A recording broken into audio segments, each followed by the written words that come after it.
Make my shit straight, bitch ass nigga. Assalamualaikum guys, selamat kembali ke channel Law Effort Opinion. I'm your host Brother Zain, and hari ni aku nak review for the first time in this channel movie horror Malaysia. Now, kenapa aku tak pernah review filem horror Malaysia sebelum ini? Jujur aku cakap aku susah sikit nak minat movie horror Malaysia sebab tak banyak yang best. Most good horror movies come from Indonesia, so that's why aku lebih banyak review dan tonton movie horror Indonesia. But kali ini ada lain sikit, ada special sikit. Why? Sebab aku dapat tahu bahawa the main character in this movie, one of them is my favorite actress from Indonesia. Boleh dikatakan queen of horror movie Indonesia lah. Satu lagi is one of the most iconic legend lah, pelakon yang aku memang dah kenal ataupun dah tonton dari kecil. So this dynamic casting membuatkan aku rasa macam aku nak coba lah tonton movie ni. I want to give it a chance, and here we are today. So without further ado guys, you guys already know, so here it is, a movie review of 2026's Khadam.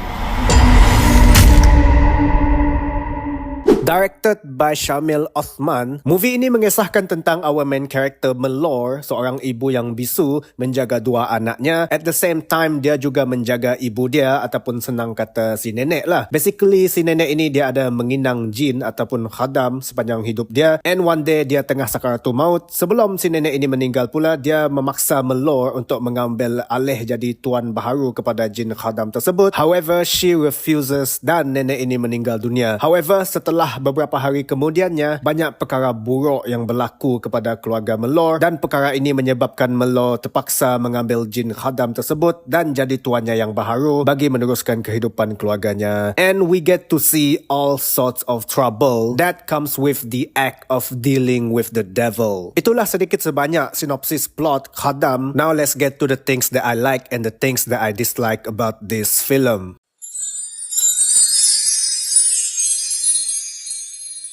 Okay, the first thing that I like about this movie is of course the casting lah. Kenapa aku suka sangat casting ini?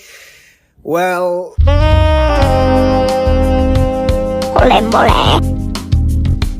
I am a huge fan of Agni Haq since tahun 2022. She is a very talented actress, and dalam movie ini dia memainkan watak seorang yang bisu. However, she successfully display every single bit of emotion dengan hanya menggunakan mata and facial expression way. So that is definitely a new level of talent, and aku appreciate the fact that the director chose to have Agni Haq in this movie instead of any other actresses dari Indonesia. Bukan nak cakap pelakon lain dari Indonesia tidak bagus, I just feel like this role is really for Agni Haq to play. Not only her, of course, we also have Dato' Remy Ishak juga. Ini memang dah dikira macam pelakon legend lah di Malaysia. I like his performance in this film sebab dia berjaya memainkan watak yang garang and also watak yang lembut dan penyayang pada masa yang sama. So he knows how to bring a good balance to a character, and it definitely shows in this film. Lagi satu, aku pun suka casting adik Zara Zaf dalam movie ini. Basically ada dua pelakon budak-budak dalam movie ini. However, she stands out the most sebab dia punya performance is already great despite of her young age. And I think every single cast dalam movie ini, dia punya chemistry between each other memang ngam, memang cun. Definitely rasa macam a real family. Next, I like the fact that kan movie ini dia ada watak ibu yang bisu kan. So automatically akan ada kurang dialog, and this lack of dialogue gives us the audience a room to breathe in each scene. This lack of audio stimulation ataupun audio information membuatkan kita sebagai penonton boleh enjoy setiap scene secara lebih mendalam sebab otak kita automatically fill in the gap of the silence, and we can turn our focus to the actress's facial expression ke, background setting ke, bunyi surrounding ataupun props yang digunakan, etc. etc. It is definitely a nice way to let the audience immerse themselves in every scenes.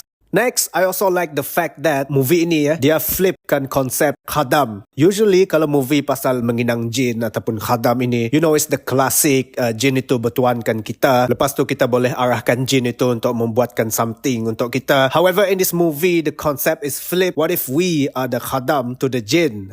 Di saat kita terima jin itu, what if kita dihambakan oleh jin tersebut and do the things that they want us to do? In this movie, we get to see khadam tersebut dia menggunakan tuan dia untuk act violently and get rid of those ghost yang mengancam jin tersebut. And dari ini we get to have satu scene di mana our main character Melor, dia menghadapi identity crisis sebab dia stress, dia tidak sure whether kebahagiaan keluarga dia, hubungan cinta dia dan suami dia, adakah ia disebabkan oleh dia sendiri as a good mother, as a good person, ataupun perbuatan khadam dia yang ingin membuatkan family ini bahagia dan tidak berpindah dari tanah pusaka keluarga tersebut. So I like this fresh and flip concept, membuatkan movie ini tidak menjadi a typical horror movie dan stand out a little bit more compared to other movie yang coba menceritakan pasal benda yang sama. Next, aku actually suka movie ini sebab dia banyak simplicity yang digunakan secara efektif. For example, hantu dalam movie ini dia tidaklah special design dia. Basically, dia cuma hantu yang rupa dia sama macam tuan dia. So instead of designing an entity, mereka cuma menggunakan the character itself lah. Cuma baju dia lain and muka dia lebih sinister. Selain daripada itu, this movie also have a very simple setting. Aku rasa aku boleh kira movie ini punya setting tak banyak. Dia ada kawasan rumah, kawasan kubur, kawasan besut, kawasan sungai, and basically that is it. We never get to see or know what's going on the outside of that world. So kita as the audience memang rasa macam terpencil, rasa macam kita betul-betul terperangkap di area situ sahaja with our characters, and they definitely make a good use of this simple setting sebab aku rasa macam really immersed in the world of this movie. Selain daripada itu, the message of this movie is also very simple and at the same time it is the core of this movie. Kepada penonton Muslim, tahulah bahawa the main message, the main core of this movie is to not perform syirik. Doesn't matter how hard life gets, jangan sesekali kita menyatukan Tuhan kita dengan benda lain. We only ask help from God, and this simple message is applied from the start of the film up until the very end.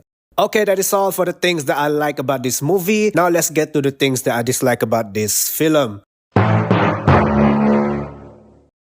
Aku tak suka satu scene dalam movie ini di mana ada watak ini dia sudah mati kena bunuh lah. But we can visibly see yang dia ni masih bernafas. I was like, kalau kau nak berlakon mati, at least tahanlah nafas kau sekejap kan while the camera is still rolling to add a more realistic performance to the movie. But macam biasalah bagi aku, kalau perkara macam ni dia tidak mengacau ataupun affect the story, then it's definitely not too serious and more so fall into the category of nitpick lah. But yeah, that's basically the things that I dislike about this movie. Satu ini sahaja. Okay guys, that is all for the things that I think worth mentioning about this film. So, Khadam, I would rate this movie a 10 out of 10. It is definitely an enjoyable film. Cool twist to a classic concept, great performance all around, simple yet immersive storytelling. This is a perfect horror movie for what it's trying to achieve. Finally, Malaysia ada horror movie yang betul-betul bagus. However, I do believe that the main reason for this is of course the great performance by pelakon Indonesia crossover to Malaysia, Agnini Haq. Like I said, this role is definitely for her and she nailed it. I think the success of this movie mungkin berbeza kot kalau pelakon lain yang dipilih sebagai Melor, tak tahulah kan. But I do feel like Agnini is the heart of the film that contributes to its success. In the future, I hope we will have more crossover pelakon macam ini sebab a few years ago kita ada pelakon Malaysia, Ana Jobling, crossover ke Indonesia dalam filem Lembayong, and now we have it the other way around and terhasil lah satu movie horror yang best. Okay guys, that is all for today's review of 2026's Khadam. Apa pendapat korang guys? Do you like the movie? Will you go see it? Like, comment, share and subscribe. Thank you so much for watching today's video. See you in the next one. It's been your host Brother Zain and I'm out. Assalamualaikum warahmatullahi wabarakatuh. Peace out.